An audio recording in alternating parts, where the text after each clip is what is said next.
Welcome to CS Leadership Roundtable, your monthly forum for actionable insights across customer success, support, and service.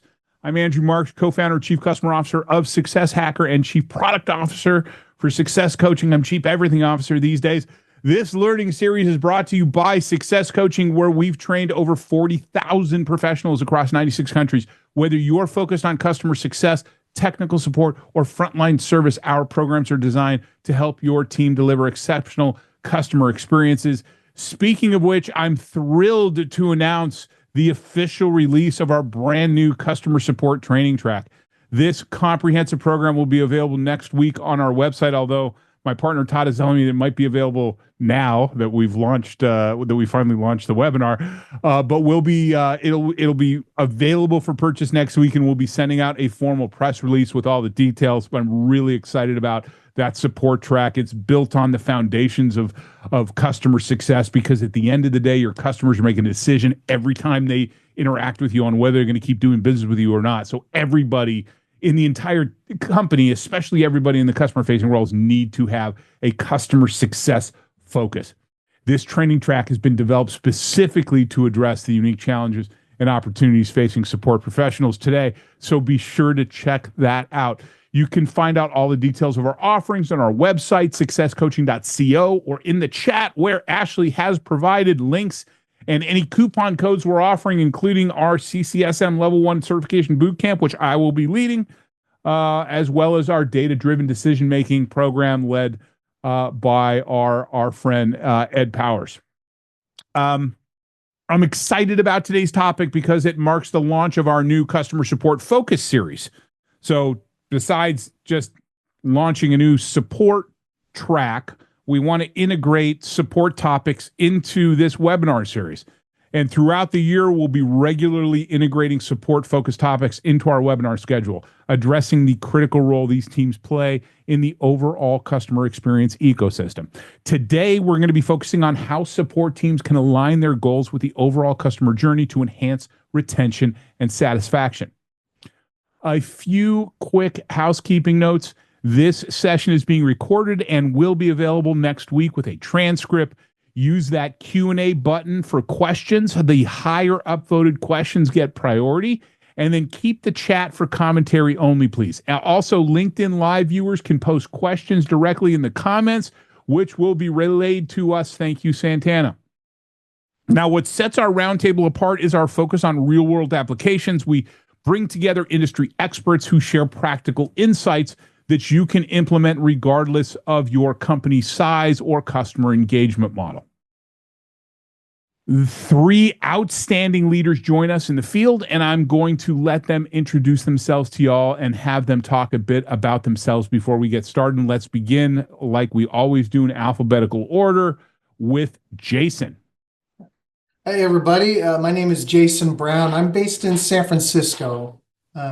Great to be here. I'm excited for the conversation.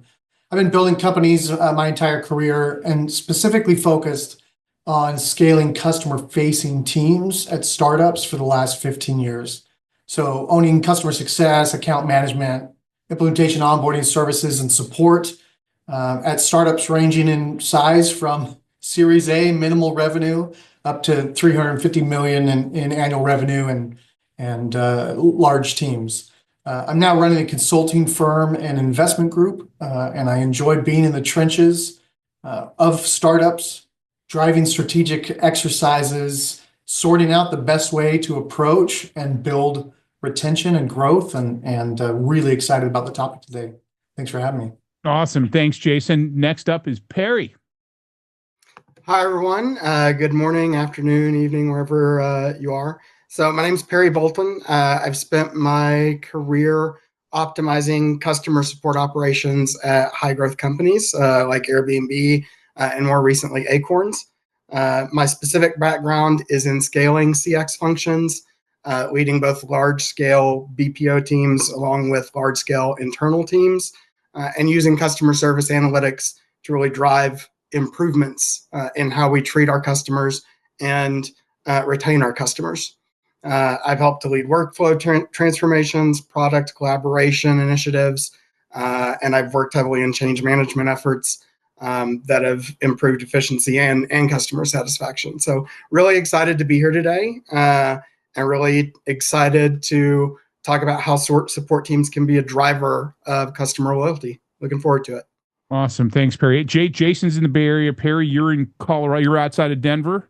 I am. Last but not least, Vineet, who's halfway around the world, joining us from Dubai. Vineet, why don't you introduce yourself? No, thanks. Hi, I'm Vineet.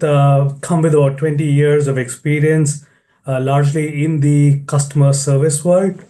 Contrast to Jason, I'm at the other end of the spectrum, building large teams, scalable businesses, but little similar to Perry, got experience with BPOs, last job managing 5,000 people. This one, we've got about 1,100 people client services team. Extremely excited about what's happening in the space.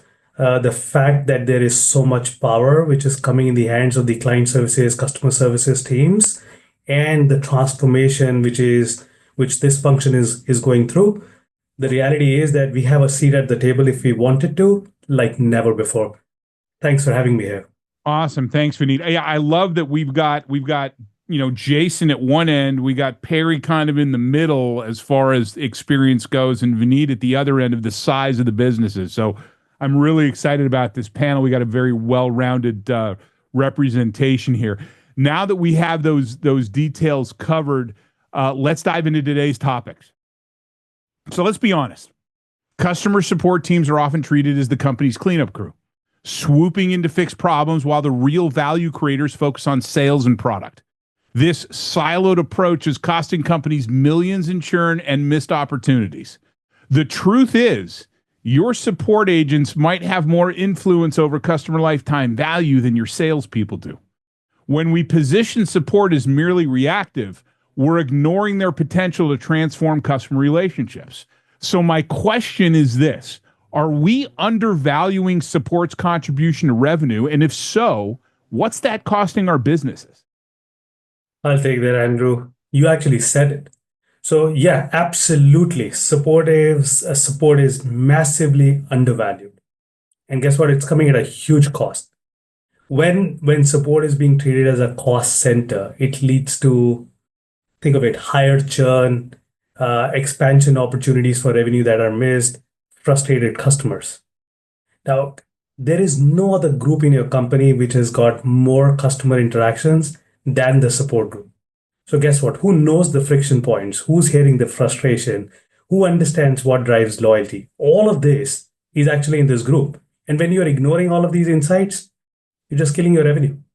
So to answer your question, the cost, millions in preventable churn. Millions, I mean it. And also in expansion revenue that is getting lost. So if you are actually just a reactive support model, all you're doing is basically fighting fire. You're just, instead of strengthening the relationship and driving growth, basically you're just kind of in the moment, just very, very transactional in nature. Look, it is totally fair. Conventionally, I think this was the right thing because the tools weren't there.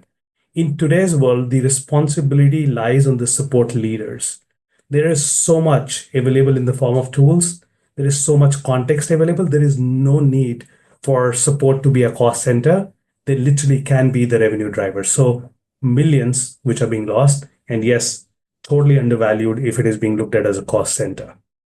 Jason, you got anything to add about that redheaded stepchild known as support? And I'm yes. So, here with the whole redheaded stepchild thing. So just to add to Vineet's point, it's really up to support leaders. It's a change.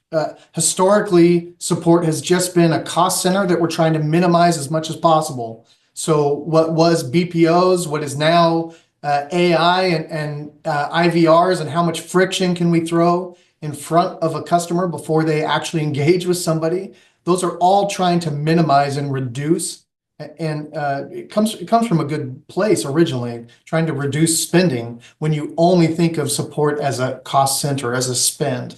So it's important that support leaders can drive value and drive vision, because ultimately, every time we're touching a customer, any interaction, we need to figure out how to add value. We've got to figure out how we're measuring our support agents It's not just about closing tickets as quickly as possible. If that's what you're measuring only, that's what you're going to get. You're going to get super quick close tickets with customers that may or may not have had a good experience. I think it's critical that we are at the table, that we're selling ourselves into the table if we're not there today, and that we're talking about that value creation. We're driving retention. We're driving value. It's so critical.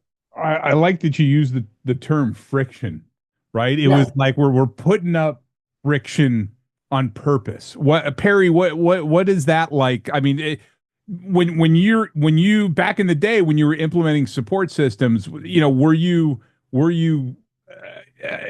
advised to get some friction in there? Hey, throw a couple IVRs in there, make it difficult for them to get to somebody. I think we were talking in the pre-call that there. I think it was Vineet, you brought it up about how you had to actually find somebody to get you to. There was a finance institution, and you had to say a specific thing to get them to. But Perry, how does that resonate with you? I mean, we're back in the day where you're setting these things up. Was it about friction? I think if you're doing it wrong, it's about friction. Okay. Yeah. I think, and I have definitely heard that voice in our industry before and had to fight against it. What I will tell you is where I've seen the largest improvements in our customers' interactions is when I've had leadership who, instead of hiding the phone number 5 clicks on the website, put it 1 to 2 clicks on the website. It might have resulted in more people calling, but it also resulted in more customers experiencing a positive outcome because they were able to get in touch with someone who could help them much faster.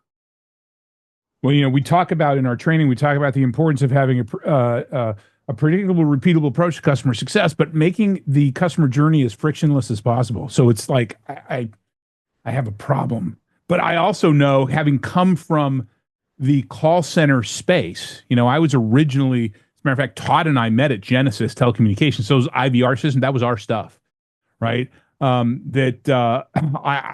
could definitely understand, especially with some of those complex systems, that we probably made things a lot more complicated than we needed to be.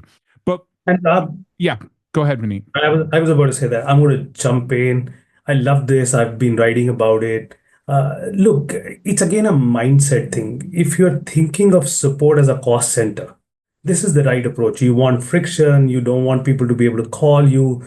You want a bot, which is, by the way, I'm a big fan of the Gen AI bots, but you otherwise want a bot which is going to hopefully field queries for you. Now, just if you had a different mindset, and if your mindset goes from issue resolution and a cost center mindset to something like a value realization mindset, and you start looking at every opportunity as an opportunity which is helping your top line, guess what? You're never going to hide the number behind 5 clicks. You're going to give your customers all the options possible and then let them choose. You will give them self-service. You will give them an AI-driven bot. You will give them a phone number. You will give them a portal way of reaching out to them, community. But you're not going to push them down your preferred route because that is more economical to you. You won't do that because when they're talking to you, that's an opportunity for you to upsell. That's an opportunity for you to help them realize what they bought your software for. So it's just a mindset. If you're going to think of it like a cost center, you don't want them to reach out to you. You don't think of it as a cost center. You want them to talk to you all the time. And here's what I tell my team.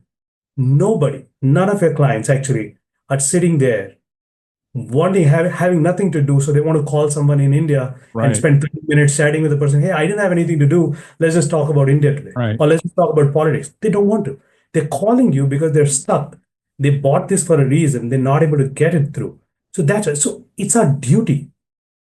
And it's in our interest to really get them through. So, I mean, and when you look at some of the top brands out there, I think about my customer experiences with brands like Nordstrom's or American Express, right? Where I have been a customer for decades, and I will continue to be a customer because, in those rare instances where I do have a problem, I do have a challenge, I get a frictionless experience. I get somebody who is not just interested in solving my problem, but they're interested in retaining me as a customer, and it's clearer by the way they talk to me and by the way that they communicate. Now, we've talked about why alignment matters, but I want to explore the practical side. What specific processes or touch points have you implemented to ensure support teams understand where a customer is in their journey,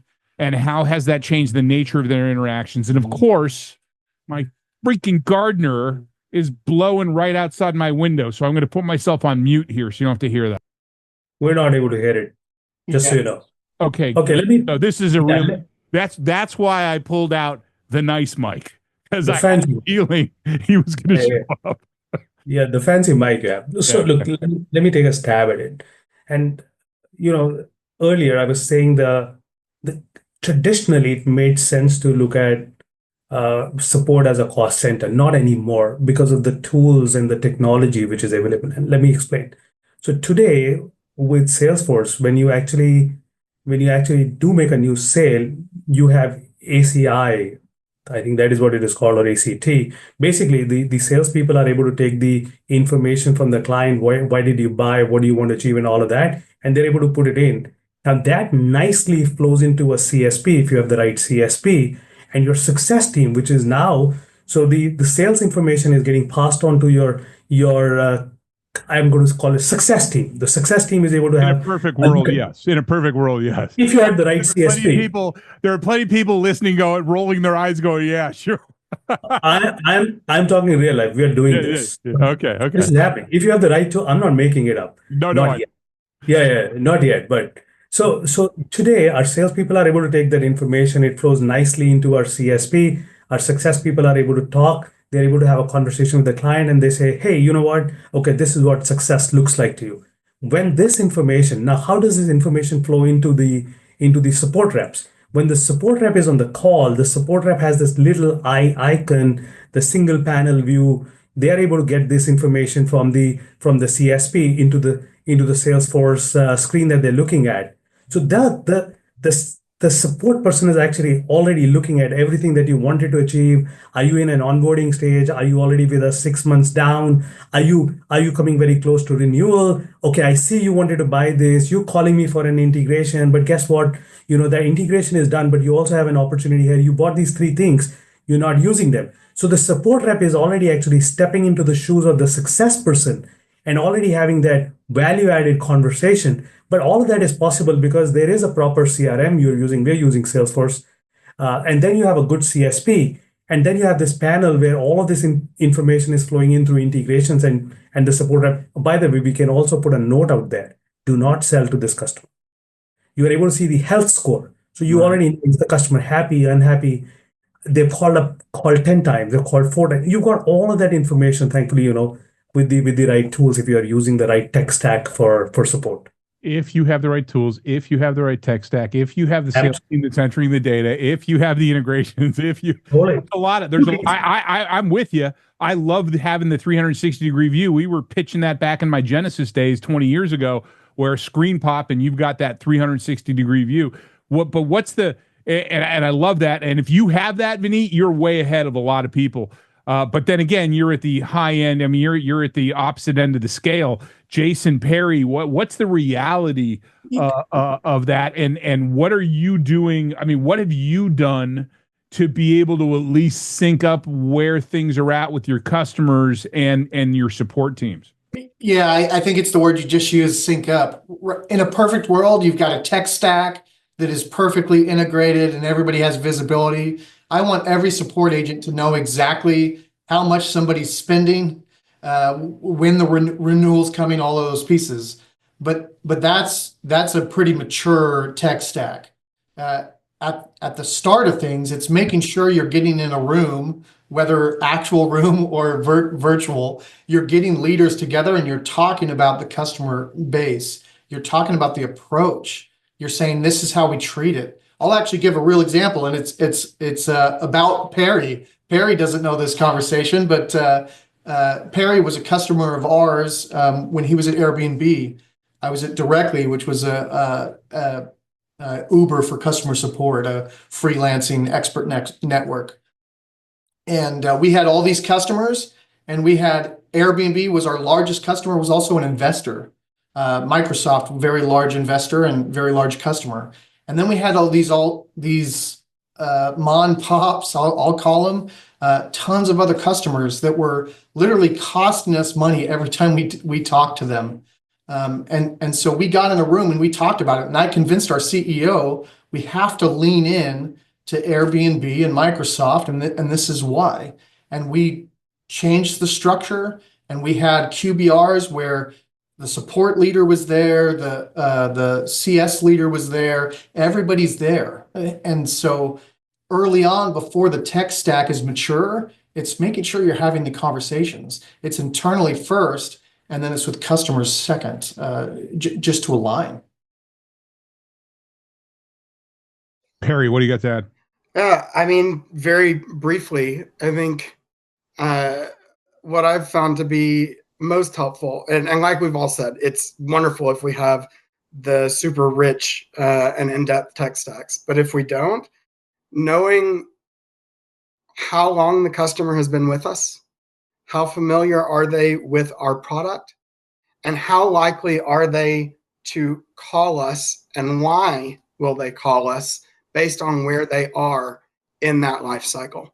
And making sure that our agents know, whether we have a robust tech stack or not, exactly what a customer who's under 60 days in tenure with our product is probably calling us about when they do, and knowing how to help them immediately so that that young customer is also not the first to walk out the door because they could not figure out how to operate our product. Yeah, where they are in the customer journey is super critical. Super critical. I mean, we talk about in our training the handoff between sales and post-sales being a major moment of truth, and then the onboarding process. And if you got somebody that's 60 days in, they're likely in the onboarding process, and there is nothing that will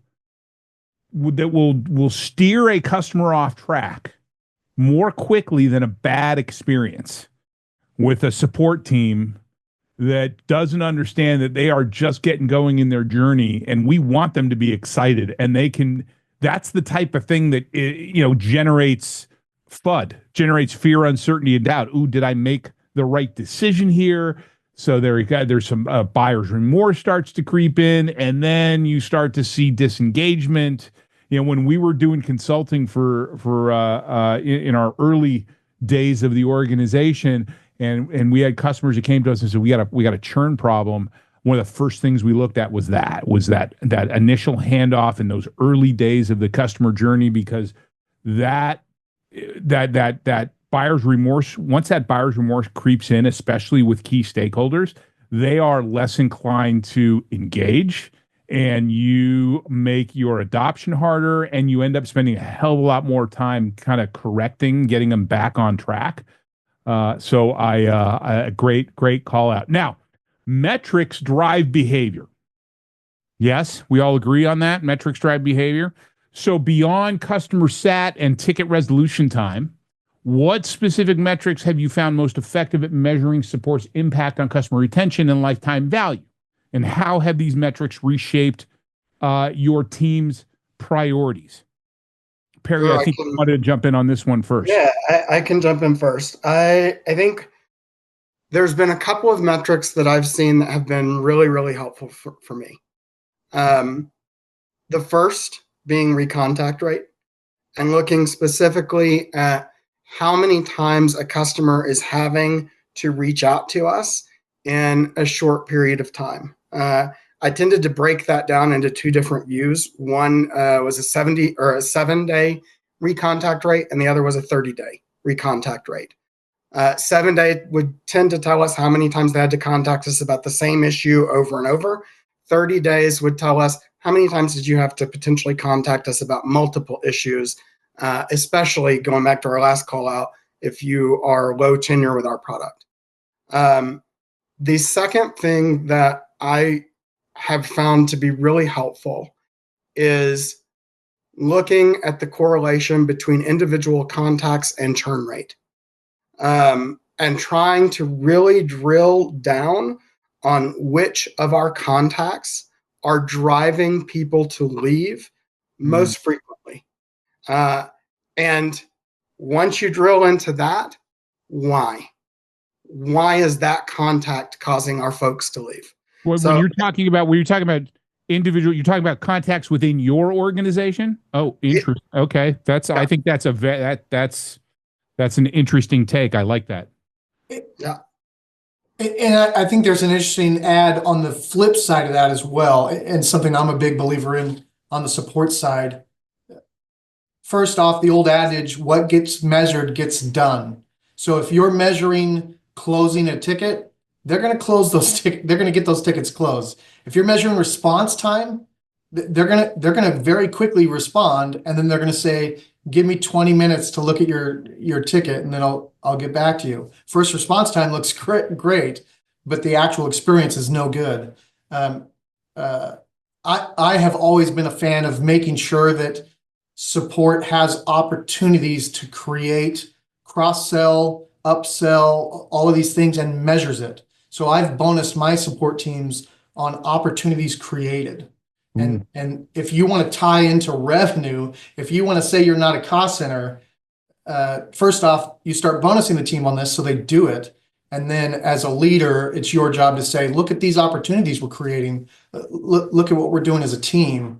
It's not just about resolving the issues, but we're actually on the front lines and spotting where there's opportunities.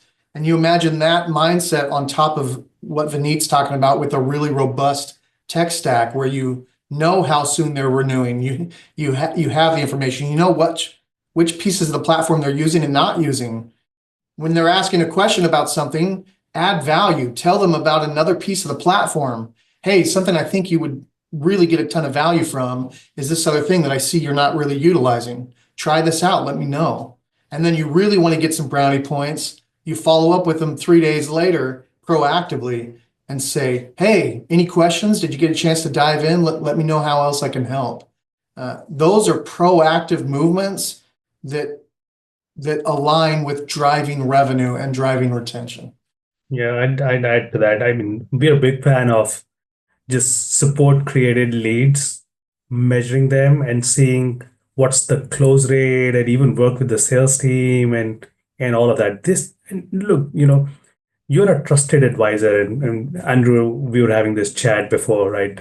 You're a trusted advisor. So when you are telling the customer that, hey, look, I've solved your problem, and guess what? I see that you're only partially using this, or there is an opportunity for you to look at the next feature that we have. When you're doing that, the customer absolutely knows it. So if you're value selling, and again, I know, Andrew, you're a big fan of selling. I'm more like, enabling purchase for the customer. It's just different. We're just saying different thing. We're saying the same thing, it's just in different ways. Differently, yeah. So when you're enabling that purchase for the customer, rather than you have a quota on your head, and so you don't want to make the top line like a MBO or a goal for the support reps, but you want to incentivize them and you help them make some more money through that. So I think that's a great model. Some of the other things that support leaders can do, they need to look at the silent customers. So the silent customers are the customers who never contact support. You need to look at them, and then you need to look at their churn, and you need to look at their expansion, and you will see the difference. And that's where you're able to showcase the value to your leaders that, hey, these customers who are calling support or who are reaching out to support through whatever mechanism, look at them. They're renewing, they're engaged, they're getting the value. So we're definitely enabling that retention and that expansion and that value realization for these customers. So if you link it back with silent customers versus the customers who are engaged and who are calling or reaching out to support, and how it reflects through churn and expansion, you'll be able to make your business case.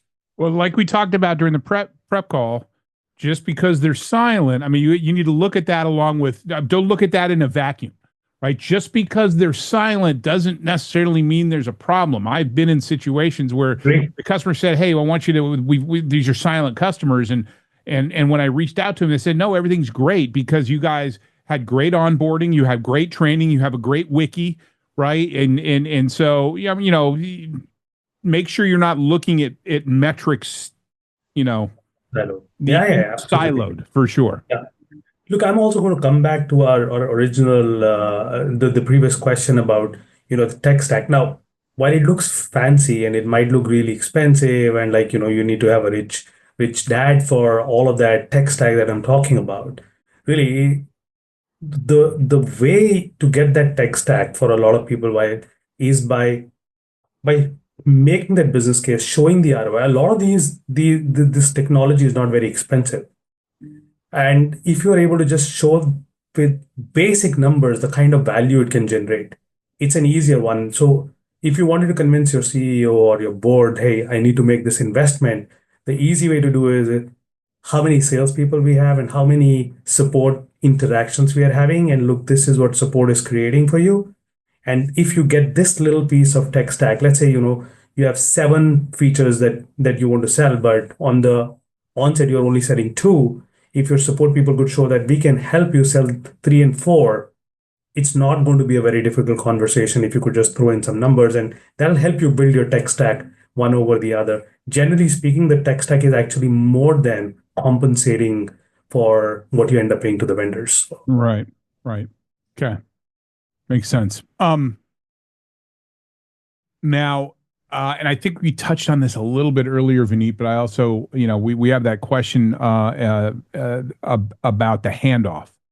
And I know you mentioned the ACI, the account. Yeah. Well, the question that handoff between sales, onboarding, and support can create disconnects, right? So, do you want to maybe go? Is there a level deeper in that around how you bridge those gaps to create a more seamless experience, and results that you saw from breaking down those silos? Yeah, you can make out. I'm a big fan of all of this tech which is available. So we use that. But along with this, we also have warm handoffs. But again, and we have professional services as well. But we want to be very mindful what serves one customer well does not serve the other customer as well. And when you might be overwhelming a customer with all of these things that you can throw, like you can throw professional services, you can throw implementation, a success person, and support. So you have to be very mindful of how you are getting that information to move along. Some with tech, some with warm handovers where you have a joint call with your professional services person and your success person and the salesperson with the customer. Hey, this is what you bought, this is what we've agreed, this is what your contract says.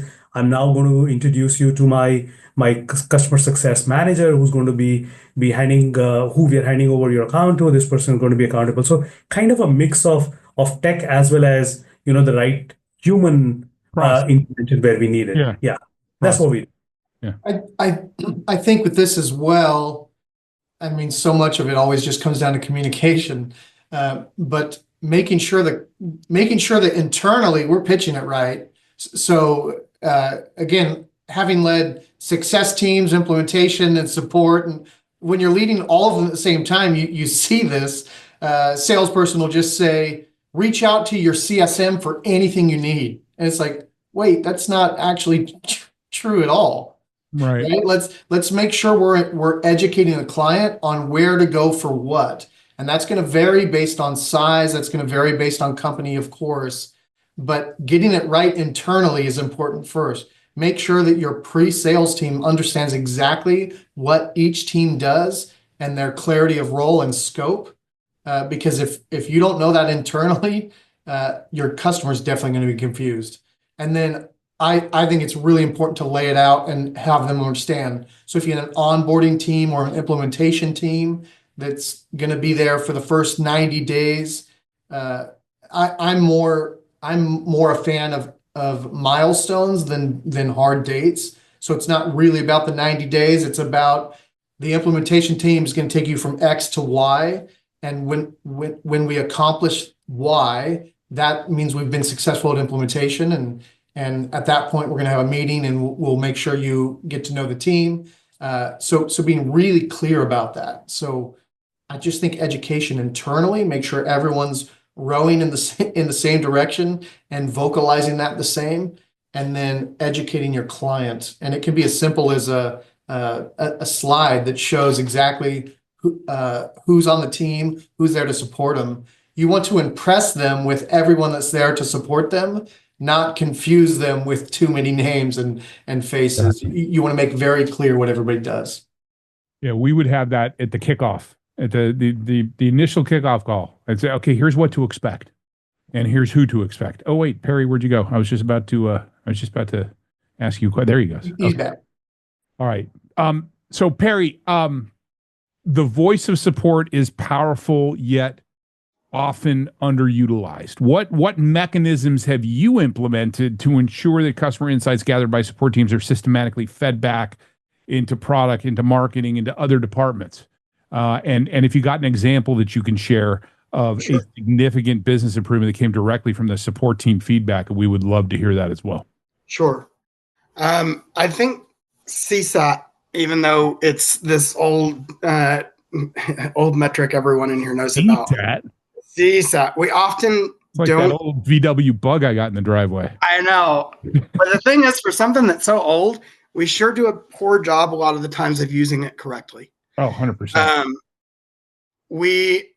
I think the way that traditionally I've seen CSAT leveraged is we ask the customers, one question, they answer it, and then kind of back to your first call out is, regardless of why that customer is unhappy or happy, we just tie it all back to the agent, which a lot of the times just isn't accurate or true. So one of the things that I have had a lot of good experiences with is breaking down those CSAT questions so that they tell us exactly why the customer feels the way that they feel about the experience that they had. And specifically being able to break that down between the agent that handled the issue, the policy that the agent had to use in order to solve the issue, and the product itself. And the fact that I even had to call you to begin with is why I'm upset. Being able to differentiate why we were getting those CSAT scores allowed us to actually drive improvements in the product itself. One key example that I can give you, and it was an issue that was causing a high amount of customer churn, were customer suspension issues that that I was working through at one of my previous employers. These suspensions would happen because of our company suspecting potentially bad actors on the platform. But if they weren't bad actors, we were taking far too long to solve their issue. And breaking down their CSAT score so that they could tell us it's your policy. It took me 72 hours to get a response from you, and I was locked out of my product for that entire time frame. Allowed us to then completely restructure the way that we answered those customers. We took the response times down from 72 hours to less than 12. And even though this was a potentially volatile issue, we saw the overall CSAT from this experience go from 3.3 to 4.7, showing that even when it is a potentially volatile issue, if you're treating the customer the way that they want and handling it as quickly as they need, they will stick with your product regardless of that initial experience. I don't think anybody expects perfection, but what we do expect is when there is a problem that it's handled appropriately. Correct. I talk to people all the time about that. I'm like, shit happens, right? It's not about that. You're never going to 100% prevent risk.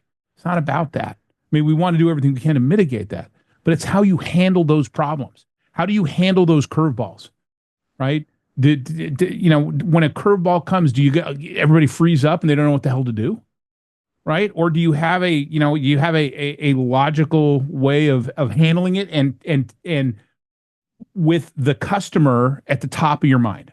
How can I address this as quickly and as frictionless as possible and help the customer get from point A to point B, right? Because right now we're a blocker. Yeah, and I think, coming from my world where startups that are building out product, rolling out new features regularly, and with bugs, of course. What frustrates people more than anything is when their complaints or frustrations are just going into a vacuum. They go into a black hole. So right? there has to be product feedback. There has to be feedback loops internally, and customers have to have a feel for that. And so it's not so people are actually, when you show empathy and show that you hear them and that you're leaning into making a difference, people will put up with all kinds of stuff. But apathy comes when they feel like it doesn't matter what I say, it doesn't matter how many times I call this out. And so there has to be a clear feedback loop internally, and they have to see that happen. And so I think that's another piece that you, as a support leader, you have to champion if it doesn't exist. You can't just say to your counterparts, everyone's complaining about this, or nobody likes this. You have to bring data and say, look, 25% of our tickets are addressing X. If we can build this out, if we can improve this, it's going to make everybody happier. And if you've got a great tech stack and full story or something like that, where you can actually pinpoint exactly where it's happening, that's amazing. If you can't, you can literally put an Excel spreadsheet together and just pull data and roll those numbers up. People will understand it that much better, and customers will feel that. Well, I think it all comes back to, and this is why we came out with a support track. It all comes back to thinking customer first and thinking about customer success. At the end of the day, it doesn't matter if you're in success or support or customer service or whatever. Every single interaction that they have with your organization is having an impact on whether they can continue to do business with you, continue to pay you, right? And customer lifetime value is number one. And this isn't something that's reserved for software. You could be selling software or softballs, or like the group that I trained last week, selling curriculum to schools.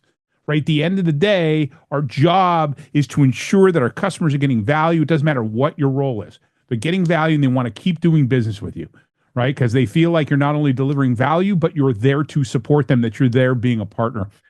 Before we move into questions from the audience, by the way, audience, take a look, see if there's any questions in that Q&A list that you want to see answered first. Use that upvote button. Vineet, do you have anything to add to this topic before we move on to Q&A? Yeah, I've got 2 or 3 points. So yeah, I figured you would. Yeah, I mean, I could frankly look. I'm using a very fancy software for this, and actually we're exploring another one. But I'm going to leave the fancy stuff out for a minute. Even the very, very basic. If you've got a call, if you've got a chat, you're disposing it. You're putting it as, this was the reason. If only you can get your disposition tree right, you've already got all the information. So what did the customer call you for? The customer called you for because the configuration didn't work, the email tags weren't working, the feature ABC isn't working. And if you only got those disposition logs and just basic, very, very basic stuff, you can export it into Excel, you can do one basic pivot, and you can take it back to the product team. Normally, they should love you for this. Some of them may not, because nobody likes to, So, but if you were to take it, it is that simple. So you have that piece of tech always available with you. As long as you're taking a call or you're taking a chat, you've got that. All you need to do is be very mindful of taking this and then taking it back to product and holding them accountable. Yeah. Nothing better than building it into the system, into their own system. But if you can't do the fancy stuff, just very basic. The other thing, if you are giving your customers an opportunity to give you feedback, it's on you to go back and close the loop with your customers. There is nothing worse than taking feedback, maybe even fixing the problem, but not going back and telling them, hey, we take you seriously. So don't take feedback if you're not going to go back and tell them that, hey, we're working on it, we worked on it, we fixed it. I'm sorry, we're never going to be able to fix it. My experience with one of the largest companies, and I had a request for them, wrote to their CEO, they didn't do anything about it, totally fine with that. Come back and tell me we're not going to do this because you are an outlier and I don't have resources to spend on an outlier. Totally get it. I'm just saying that, either don't take feedback. If you take feedback, please go back and tell them you don't need a fancy tool for this. Any disposition codes, just sum them up, do one pivot, send it to product, hold them accountable, or stop giving them feedback. Yeah, it makes, do not collect feedback if you're not going to do something with the information. You are wasting your customer's time. You're wasting your own time. Yeah. Awesome. All right, let's turn to some questions here. We will, just as a reminder, folks, we go until quarter past the hour. So we will answer questions up until 12:15 p.m. Pacific. And I'll ask my guests to take a look at that Q&A list. I've already seen a few of you volunteer to jump in on these. But our first question comes from Sammy. Sammy asks, how would you recommend figuring out which leading questions to ask customers to get to the root of low CSAT scores? It looks like Perry just jumped in on wanting to answer this one. So Perry, why don't you start us out with a response for Sammy? Sure. What I've advocated for is specifically breaking down the CSAT question or the NPS question into multiple parts. But also not doing it in a way that leads the customer to give a particular answer. So my first question is always for them to rate their overall experience. And then next, I put the follow-up CSAT or NPS questions into buckets. And I ask them to talk or to give me a score directly relating to the agent experience that day, directly relating to the individual product experience, or directly relating to the policy that they experienced. There's also other things that I've done in the past, looking at things like, are you happy with the level of effort that you needed to kind of exert to get in touch with us today? So I always tried to bucket these things so that instead of everything falling on the agent, I could go back every month and say, my CSAT score for the product this month was 3.8. My CSAT score for the agent this month was 4.6. And for policy, it was 3.2, or whatever, that falls in. If I can break that down, I can then go down and look at particular contact types where those scores are better or worse. And then it can help drive me to the right solutions so that we minimize the customer's pain to begin with. So I hope that's helpful. Love that. Jason, Vineet, you got anything to add to Sammy? Yeah, I could add to that. I'd say that I think what Perry is also saying is you always have a driver question. So what's your rate this experience of yours with the rep? And then what most influenced your decision or your rating?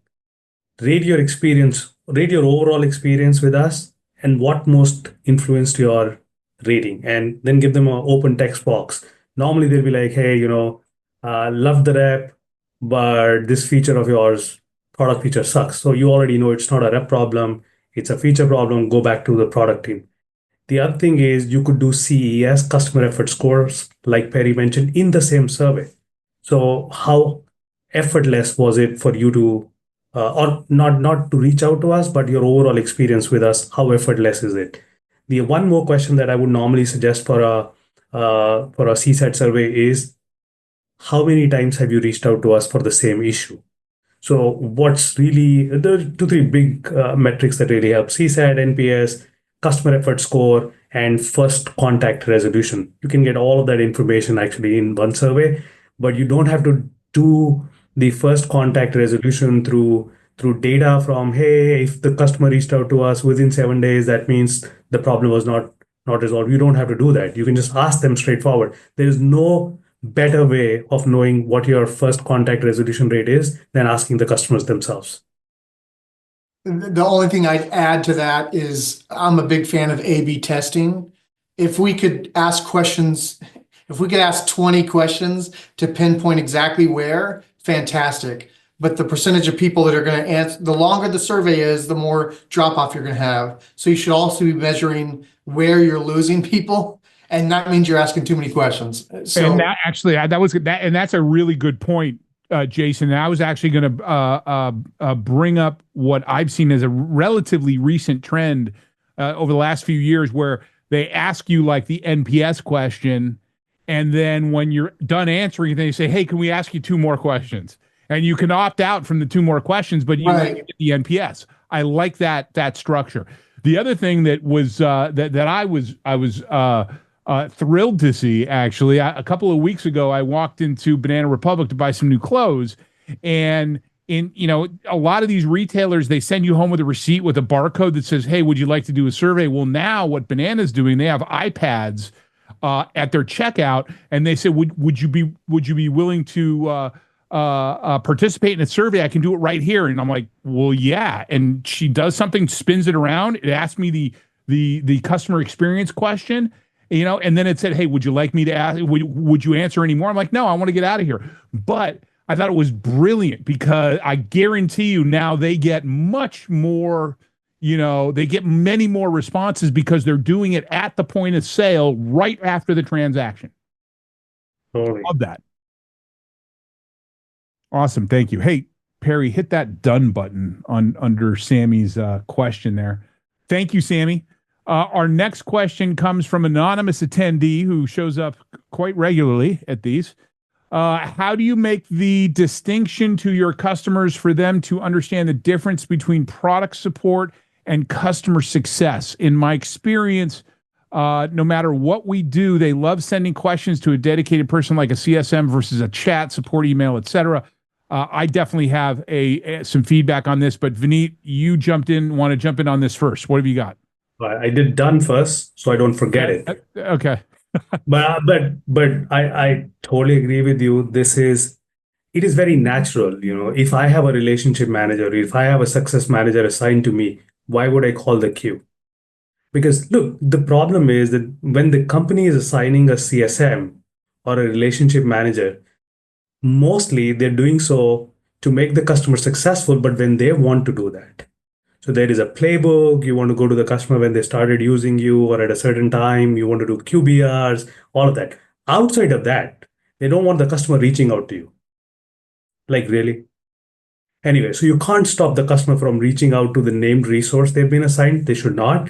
But what you can do is internally set up a process for allowing the customer to reach out to the CSM, but the CSM actually immediately loops in the support team. Support team resolves it, and either support team reaches back to the customer directly or through the CSM. It's very fair. You can have like an account team on your product page. You can explain that, hey, look, this is what our roles are. You can do all of that. Generally speaking, from a customer's lens, just putting the customer first, they're like, hey, I need the CSM and I need the CSM. I have a named person. That person understands my account. Why am I going to go to your 800 number? So just giving you both the lenses. From the company's lens, look, that is not the job of a CSM. A CSM may not even be technically qualified to solve your problem. But from a customer's lens, I don't need a CSM if this person is not going to be there when I need you most. So this is what you can do internally. You can have like a pass on the case to a support. You need to have a dedicated team for this. You need to be measuring the turnaround times. You need to be measuring the effectiveness of the resolution and all of the usual stuff that you do. But that's an easy way than trying to obstruct your customers from doing what they naturally would want to do.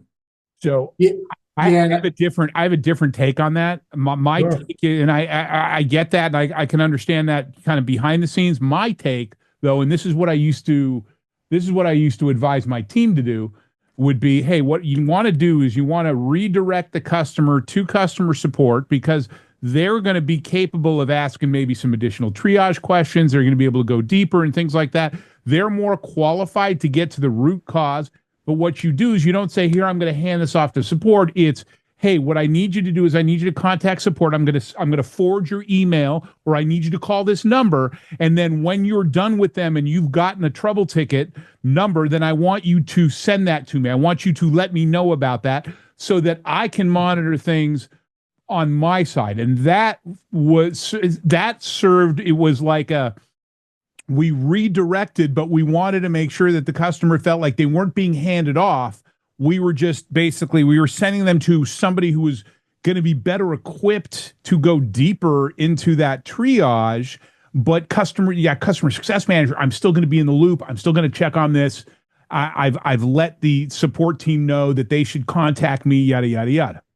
So Absolutely, a slight Andrew. tweak to that, you know? No, absolutely. That's like the acceptable practice. But trust me, this is my lens to it. When I put the customer's lens, like I'll tell you, I have relationship managers for almost everything that I buy, or for my banks, and if I was a procurer of a software, and the company always wants me to go to 1-800 number. Personally, as a customer, I want to go to my CSM. Yeah. Oh, I get it. And I think we can train them properly if we have it set up.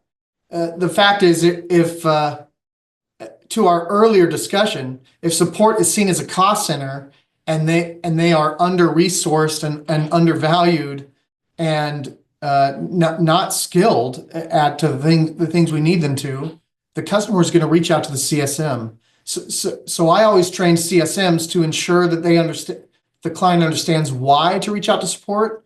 So my CSMs would always have 24-hour response requirement, meaning someone emails you, you better email them back within the day. Well, support, we're talking about seconds and minutes, and so if they can get their answer quickly and swiftly, properly from support, you're gonna train them better over time. And so it's kind of a mix of what the two of you are saying. If someone reaches out to a customer success manager, that's great. That means there's a relationship in place and they're reaching out. But it's up to the CSM to educate the customer. Hey, here's your answer. I'm adding in support that they can give additional color, or they can dive in if they need it, as you said, Andrew. But generally speaking, I am not monitoring my email every second. That's the other thing. Is there? Yeah. Yes. And they're there for you. I think you have to educate with every single interaction, and you have to back it up. If they have a bad experience with support, they're going to come back to their CSM the next time. Of course. If they have bad if it's their CSM, then they're going to complain to the salesperson, whoever originally, hey, you messed up, right? There's this whole tree, and it's because they're frustrated. They're not getting what they need. Exactly. Awesome. Thanks for the question. Our next question comes from Preston. Preston asks, what metrics do you use to tie support to greater revenue? It's easy to convince me that support should not be considered just a cost center, but that's because I'm in support. Okay, Jason, looks like you want to jump in on this one first. Yeah, so we talked to this one a little bit in the conversation already, but you're exactly right. So we all get it. We all understand the value, but revenue talks. So in leadership discussions, you've got to be able to tie things to revenue. And so it depends on your position. It depends on how much autonomy you have. But to me, it is ensuring that you personally are measuring support based on, like we said, Vineet mentioned, creating leads. I'm going to measure leads and opportunities, cross-sell opportunities, product feedback, all of these things. I'm going to measure these and report those back. Revenue is the easiest. That's the lowest hanging fruit. Because if I can talk to a CEO, a CRO, a vice president of delivery, whatever it may be, if I can show where my support team is leaning in and driving things towards sales, and if I can slice up my data, the more I can slice it up, the better. So if I have data that tells me, hey, people that contact support X amount of times are Y times more likely to renew, right? I'm going to play with that data. I'm going to understand, and I'm going to sell it internally. So it's not about convincing us on the call. It's about working with your counterparts, and it's got to be data. You have to have data. You can't just say, hey, we're adding value. You have to show the value you're adding. CSQLs. We used to call them customer success qualified leads, but customer support qualified lead as well. Hey, I mentioned during a support call that we have this new module that we're releasing, and the customer sounded interested. All right, generate a CSQL for it and send it over to the sales team. Great way to track, that your support team is generating interest. I think the only thing I would add to that is the only thing better than a customer gained is one that you've retained. And customer support is critical in retaining your customer base. And so the other metrics I would really suggest here is making sure that you are tying churn rates to the specific contacts that your customers bring into you, and then also looking at how your support network is driving those churn rates down. If you in your QBR can show continuous improvement not only on the sales leads, but also continuous improvement on how you're driving churn down, I think in my experience, that's how you kind of start to shift the narrative in terms of like calling support a cost center. And so that's what I would recommend. And by QBR, Perry's referring quarterly to business review. Internal QBR. Right? Yeah. Before QBRs was a customer facing thing, it was an internal thing that we did all the time, right? Vineet, you got anything to add to that one, or should we move on to our next question? No, I think we can move on. We covered it. Okay. Our next question actually comes from, and Vineet, looks like Vineet's going to jump in on this one first, comes from Greg. Greg asks, what do you consider best practice for customer transition from implementation onboarding into customer support, especially if using different tech stacks? What's worked well or hasn't worked for you? And I know we touched on this a little bit during the conversation, but what else have you got for Greg, Vineet? Yeah, so Greg, look, I don't think there is a transition really, to be very honest.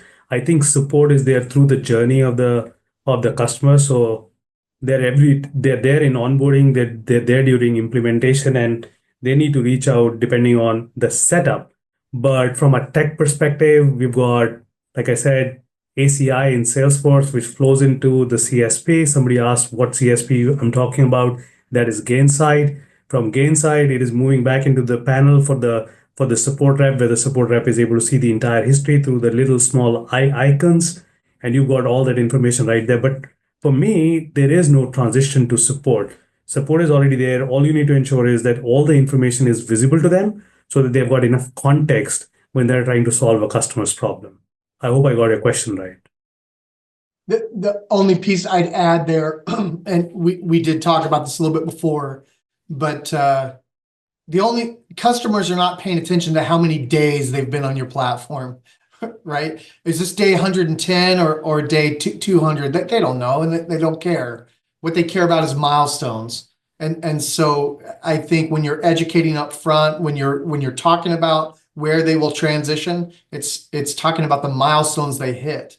And so if that's a usage amount, if that's a implementation is in place, and you're live using your own data on whatever it is, they understand that those are the milestones where maybe there's going to be a new phase now. So implementation. I agree with Vineet. Support should be involved the entire time, right? The transitions are more sales to an onboarding team or an implementation team, if you have it, to a customer success manager. So there might be relationship management up top. Support should be consistent throughout that, in my opinion. Awesome. Vineet, can you hit the done button on there? We've got a couple of questions in here that are not related to support, but we've got a few left that are related to support. So I want to get those done first. First one here, Dahlin asks, do any of you have any experience with Bold Desk or Service Provider Pro to handle support tickets? Anybody? Not me. Nope. All right. Well, sorry, Dahlin. Nobody here with that experience. Jennifer asks, Vineet, what CSP are you using? Gainsight. Gainsight. Okay. Makes sense with the size of your team. They are the beast in that space. Awesome. Let me see here. Greg again asks, hey, if you can, yeah, thank you. Greg again asks, what's the challenges or successes you've seen enabling support reps to capture and transition upsell consulting opportunities? Is there a clear process, response time, SLA, and will it create more work for the support rep to go get more details afterwards? And Vineet, you wanted to jump in on this? Yeah, I can talk about this. Look, we've got a pretty robust process around CSQLs, like Andrew said. The first is that your support reps have to be trained from a value delivery perspective. So these are short trainings. You don't need the support rep to know every product, every feature if they don't have to support it. but they need to understand the value that you're trying to deliver. Number two, you need to train them for is identifying the opportunity. So if you do those two things, your support reps will be able to create the lead. What you need is a system where you are able to create a lead. The lead flows to the salespeople. Then you need a very nice dashboard which tells you when was the lead created, how long has it been open for, what is your closure rate, what is your win rate, what is your close loss rate. Why you need all of this is because you're creating a lot of noise for the sales team. So the sales teams love your leads. Your conversion should be in the high 70s, 60s, but they also don't like the fact if everybody was to just create a lot of leads because these are going to be small leads. So you don't want a salesperson who can get in a $70,000 to be spending time on a 5,000, 7,000 upsell. So those are the things that you have to be mindful. So sales will really appreciate if you were generating good quality leads, but at the same time, they don't want unnecessary leads. Your conversion has to be very high. What you can do is you can create an internal filter. So before anything is moving to sales, this is not most efficient from a support perspective, but this is great from a company perspective. This is a lower cost, which is actually fielding what doesn't need to go to support and does not create unnecessary friction and noise. You do that, and then you create a nice bonus structure on top for your support reps to be really incentivized to create these leads. So we do all of that. We have a team which is really pumped, frankly. Sometimes we create more leads than we should. Those are the things that we want to be very mindful of. Awesome. Thank you. Anybody else want to weigh in on that? All right. Good answer. You can hit done on that for me. Yep. Thank you, Greg, for the question. And looks like our final question on support, it comes from Two Ship. Is this Sham? I'm assuming this is Sham, who's going to be a guest next week. Is it possible to develop and implement an AI engagement score within support ticket applications like Zendesk? If so, what key metrics and AI techniques can be used to measure and enhance customer engagement effectively? Anybody have an idea for? I can talk to support logic. I can't talk to Zendesk. Okay.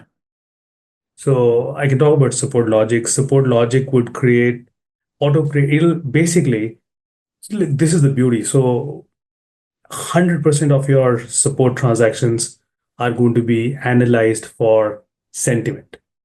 It is going to give you a sentiment score. It'll give you a attention score. It'll give you a likely to escalate score. So you've got all of these scores. These are different buckets in which your cases will fall. And you can work with the software. It's fairly easy. It is AI driven. You've got it all there. Once you have this, then you need to know how you're going to be acting on these. But fairly simple. Can't talk to Zendesk. I haven't really had much luck with Zendesk there. We're in the process of Todd's actually been in the process of the last couple of weeks setting that up for us in HubSpot. So I think these days it's probably available in pretty much anything. It's just a matter. Absolutely.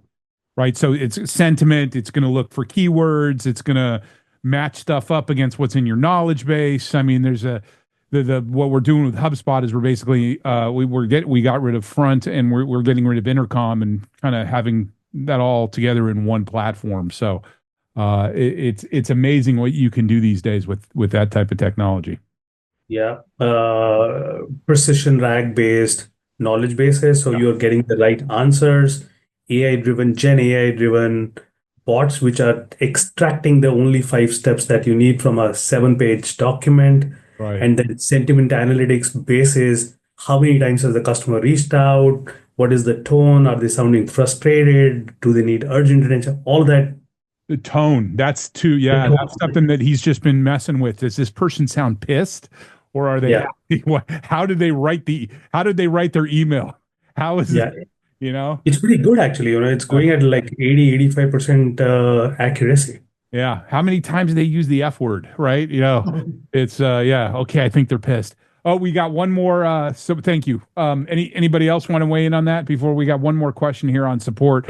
How do you mitigate your support team feeling overload when trying to change the mindset from cost center to value adding? They may feel overwhelmed with having to respond and close tickets and upsell. Okay. Now? Just because you want people to change their mindset from cost center to value add doesn't mean selling, right? Here we go, Vineet. We're talking, right? It's just, I mean, you want, this is We were talking about this before we opened we opened the doors. We've evolved our outcome-based selling program to be value-based selling, and really, what value-based selling is a continuation of customer success and the customer journey. And so it's the